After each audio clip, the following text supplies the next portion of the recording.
Morning, everyone. Welcome to Coffee with the Pastor. We're going to continue our discussion of what do I do when doubting can cause a bad result? Well, Colossians 1 says that Christ is in you, the hope of glory. Colossians 1:27 says that. And then how do I subdue the flesh? So I've got Jesus in me, but my flesh is overpowering him and my spirit man. So Galatians says this: I've been crucified with Christ. It is no longer I who live, but Christ lives in me.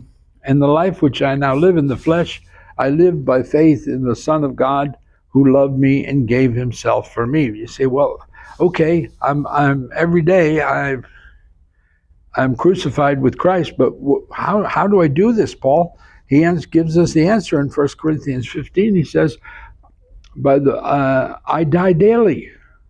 Every day I have to make a choice to crucify the flesh. Every day I have to decide that today I'm not going to allow the enemy to rule me. Today I'm going to be ruled by the Spirit of the living God. I beseech you, therefore, brethren, by the mercies of God, that you present your bodies a living sacrifice, wholly acceptable to God, which is your reasonable service. That's reasonable means it's a good deal.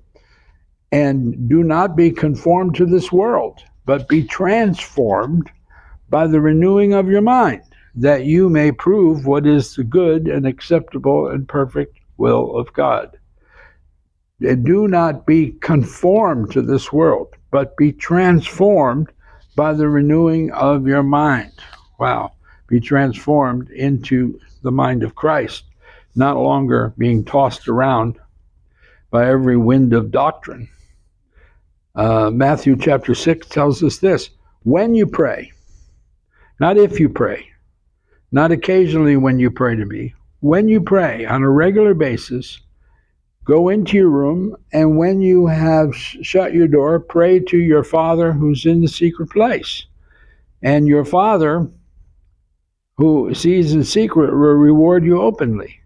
And when you pray, do not use vain repetitions as the heathens do, for they think that they will be heard for their many words.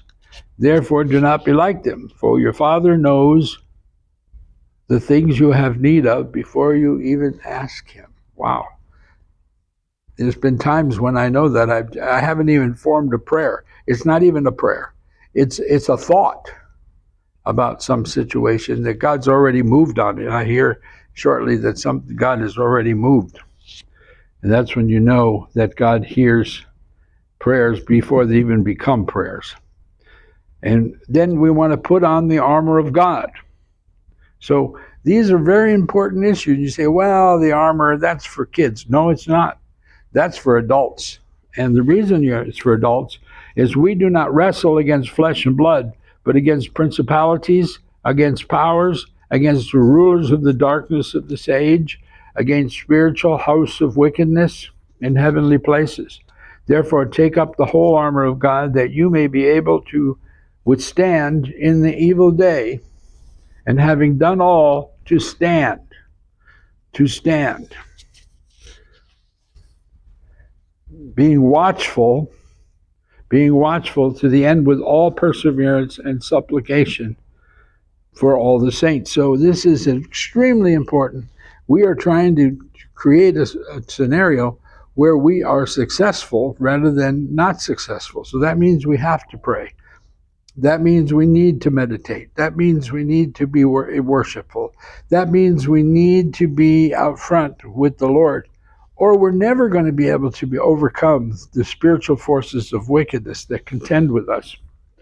And finally, I'm going to say this, 2 Corinthians 5, for we walk by faith, not by sight. We cannot depend upon our eyes. The eyes will deceive us. The heart is wicked above all things. It is only by faith that we walk. We walk by faith, not by sight. God bless you, and we'll see you again next time.